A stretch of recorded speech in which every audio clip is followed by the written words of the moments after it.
Hey guys, I'm back for vlog number 2 with my VSG vertical sleeve gastrectomy journey here. That means that I've got into the modified liquid diet phase. I'm currently sitting at day 2. Today's date is December 29th, 2020. Just a few days left in 2020.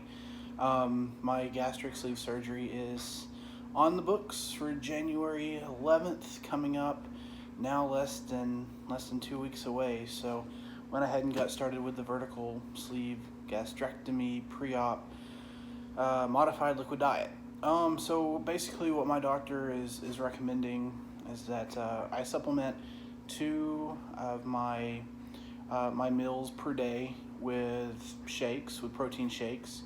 And then I'm still allowed, at least for the first week. The second week is different. I don't actually consume anything but liquid my last week. But for this week, I'm allowed 1 meal of a very lean meat, whether it be baked or grilled chicken or like maybe grilled salmon, some type of fish, and 1 vegetable. So all that should be less than 1,000 calories a day. And so going through yesterday as day number 1, it is no joke, guys. It is no joke. I learned 2 vital lessons right off the bat. Number 1 is our advertising, at least here in the United States, for food is on point. I never realized it before, but once I started the restriction, everything looked good. Like all the commercials, all the advertisements, I'm like, oh, I want that. Oh, I want more of that, But, I had to fight through that, and those triggers are really, really strong. You have to fight hard to overlook that and try to push it away at first. Those triggers are still going to be there after the surgery. And that is something I'm gonna have to train my mind to kind of block that out, because those triggers and then giving in to my cravings and temptations, and those specific temptations, exactly how I got here in the first place. Even as a young child, it was all about food satisfaction and a lot of, more times than not, overeating. And so I've got to counter that. I've got to play the mental game, if you will. And I have to be strong. I have to push that out of my mind. Another lesson I learned, I stopped today at Wawa to get some fuel for my car and also for a Gatorade Zero. And I walked in, and the moment I walked in, all those triggers, they hit. I love Wawa. And let's just say that was the fastest trip to Wawa I've ever had. I was in and out of there in 30 seconds because those mental demons started saying, wouldn't it be nice too? You want, and I just said, I've got to get out of here. I gotta get away from this environment because all those triggers were hitting me. The temptation was there. And I guess it was a good test because I overcame it. But in that sense, I didn't want to spend any lengthy amount of time in the store where I was smelling all the good food that they are known for. So yeah, I learned a valuable lesson there in terms of sugar, how I handle the triggers, and how I try to manipulate my mind into thinking something else. So far, it's in terms of following the doctor's orders 100% to a T, great. But again, there's still those cravings. My body is craving all the bad stuff.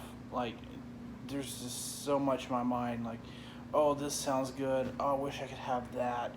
I want to jump on my phone and order food from Uber Eats, wherever, whomever. I just, that's what my brain is thinking at this point. And of course, that mentality is how I got here in the first place. You're going to hear that a lot. So what I've been trying to do is think of constructive ways of countering that. One of the better ways that I've seen is if I have a food craving and only having 2 shakes a day, you're going to have those food cravings. I will try to down as much water as I can to fill my stomach. Of course, it doesn't feel as satisfied. My brain isn't satisfied because it wants something tasty, but it kind of changes my mood, and in my mind, it tells myself that I overcame it. So again, it's mental gymnastics, and so far that's helped. Also talking to my support system, my best friends, my coworkers, they're supporting me 100%, and I thank them all. Going through the pre-op diet, I still have 8 shifts at work before I had the surgery, so they're going to be there, rooting me on. I didn't make it a secret at work. Everyone knows that I'm having weight loss surgery.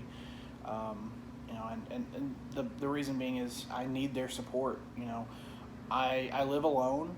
My family is, 900 miles away in Tennessee, and I need support. So where am I going to pull it from? My local friends and also my coworkers. My local family, if you will. So I'm not going at it alone. I don't suggest anyone go at it alone because they are an integral part of being successful in this journey. So cutting them out or leaving them, wondering, what's going on, I didn't see, at least for me, as a good idea. I want folks to be part of this journey with me because I need them. I need their support. I need their well wishes. I need them saying it's going to be okay.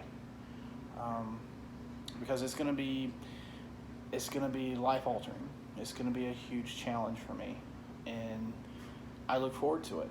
I do. I look forward to building a new life, building a better life that isn't centric around what I have for breakfast, lunch, or dinner. Just like I said in my first vlog, once I had the taste for life, I know that seems cliche, but once I had that taste for life, I think I'm going to have this down. But from getting from point A to point B, like right now, this is the challenging part. And then after the surgery, it doesn't end with the surgery. I think it might become a little bit better after the surgery because you're still pretty swollen and you're not going to actually feel physical hunger immediately after the surgery, or so I'm told. I mean, everyone's going to be different. Everyone who comes out of the surgery is different, but I'm guessing you still have some inflammation, and that's going to keep those hunger pains down, at least initially. Now those will come back, and that's when all this comes back, and I'm going to have to basically be where I am right now and fighting off the mental hunger, the brain influences, and so I'm trying to do everything I can to fight that. So I'm not sure. I mean, that's down the road. I'm not sure exactly, what or how I'm going to react. I know how I'm reacting right now, and I'm expecting it to be similar. Hopefully, it's easier, but I'm not betting on that. I can't bet on it being easier. So if I continue to fight hard, continue this wave of momentum that is gaining in the pre-op diet and eventually the post-op diet and then the maintaining phase way down the road, that is kind of where I am right now mentally. And also, I'm not trying to get too far ahead of myself. Like, although I look for the future and I try to plan out my route, and plug that in my mental GPS, if you will. I know that there's going to be times where I'm going to have to take a left turn or a right turn to continue moving straight. So that's fine. I expect that, and we'll, as those roadblocks come, we'll just figure out which way to go, right or left.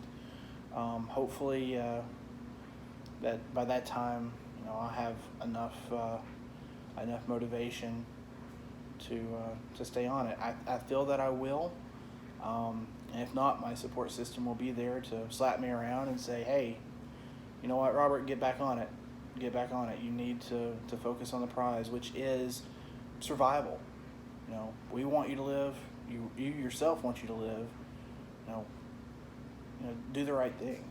And so that's kind of my going into mentality, going into this mentality. And so far, I mean, it seems to be working.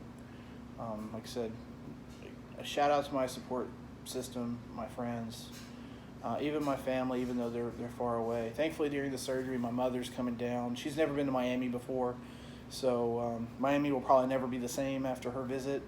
I mean, you take a Southern Belle, Tennessee woman, bring her to Miami, it's going to be a whole nother world for her. So I'm excited to see that, so she can experience the vibrant culture here in South Florida. But other than that, it's going to be fun. It's going to be interesting, and seeing how my mother can drive around with all the crazy drivers in South Florida. That's going to be fun. But also, it's going to be rather terrorizing for me because I just had surgery and I'm like holding on in the car ride home. So stay tuned for that one. That's probably a vlog in and of itself. So as you can tell, I'm pretty upbeat. Now the emotions are there. Like there are sometimes, like I just drink a whole lot of water, so my stomach is full right now. But there are some times where I feel myself slipping. I have an intense craving for food, and then I start getting sad and like, what am I doing? Things were just perfect like 3 days ago, and I could have anything I want. Why change it? And then I look down and I'm like, no, things are not perfect. Things need to change. And so it is some mental gymnastics going on, but we're gonna get there. Again, I have my support system. They're all uplifting. So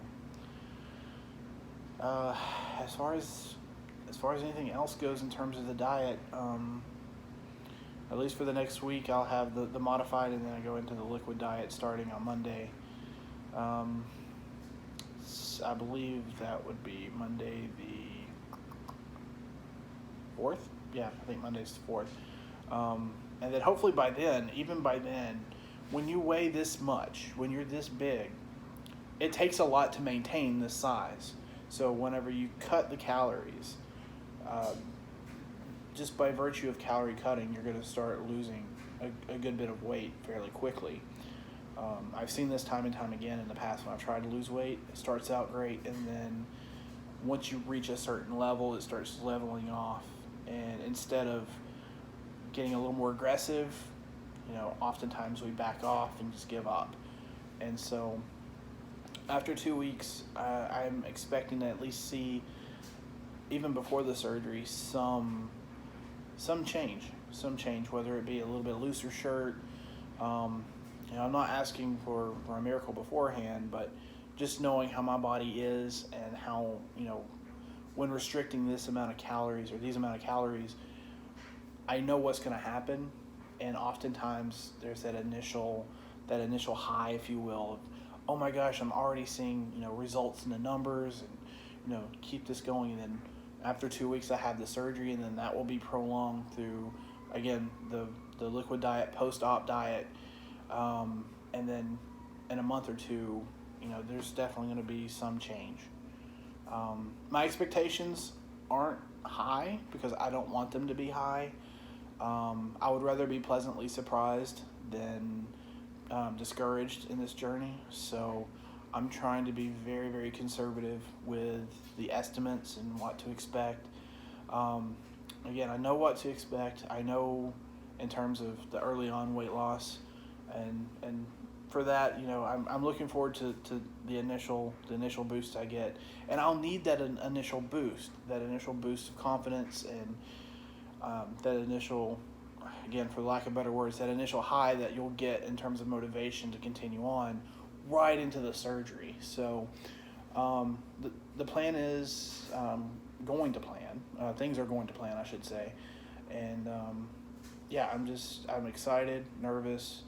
I think the more nervous I am, I'm not nervous about a bad outcome. I'm more nervous about like post-op dealing with the pain. Like right now, that's the only thing I'm worried about is like, oh gosh, how much is this going to hurt? Because a little known fact, us guys, we are crybabies. We may act tough and macho, but deep down we are children. And when it comes to pain, I'm not gonna lie. I don't like it, and I'm gonna let everyone know I don't like it. So I know that there's gonna be, of course, the pain with the incisions, and then the abdominal cramping from the gas. Not looking forward to that because everyone's dealt with the gas, the in your upper chest. It's painful. It's not fun, and I've done enough research to know that that's probably going to be a thing. And again, I'm going to let everyone know it is not fun. But anywho, that's the main worry that I have is just the post-operative pain. I have an amazing surgeon. In an amazing hospital that I'm going to here in Miami. So I'm not worried about anything that crazy going to happen. That's not on my radar. It's just the after post-op pain is what is kind of ailing me right now. But anyway, I'm at the 16-minute mark here. I'm going to end it. Everyone have a great new year. I'll be back in a day or two. To let you guys know how things are progressing. Hopefully I'm in a good mood, an upbeat mood like I am now. But who knows, maybe then I could be in a downward swing. I mean, you just don't know. Again, it's mental gymnastics. So crossing fingers for positivity. And stay happy, stay healthy. Most of all, stay safe out there. Bye, guys.